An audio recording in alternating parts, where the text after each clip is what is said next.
দর্শক, এ পর্যায়ে রয়েছে প্রবাস সংবাদ।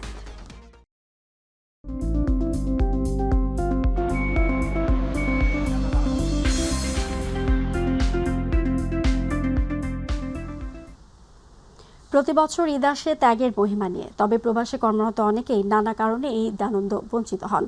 তাদেরকে নিয়ে মালয়েশিয়া কুয়ালালামপুরের আমপাংয়ে একটি প্রতিষ্ঠান এক ব্যতিক্রমী উদ্যোগ নিয়েছে, যা সকলের প্রশংসা কুড়িয়েছে। মালয়েশিয়ার নিয়োগকর্তা কর্তৃক কর্মীদের সম্মানে এ ধরনের ঈদ পুনর্মিলনীর আয়োজন খুবই বিরল। এই উদ্যোগে প্রায় 500 জন অংশ নিতে পেরেছেন, যারা সাধারণত কর্মস্থলে বা অন্য কোনো কারণে ঈদ উদযাপনের আনন্দ উপভোগ করতে পারেন না। নিয়োগকর্তার এই মানবিক দৃষ্টিভঙ্গি প্রবাসীদের মধ্যে এক নতুন উদ্দীপনার সৃষ্টি করেছে।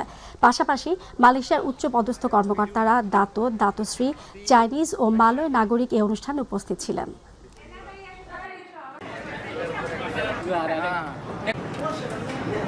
Hati-hati.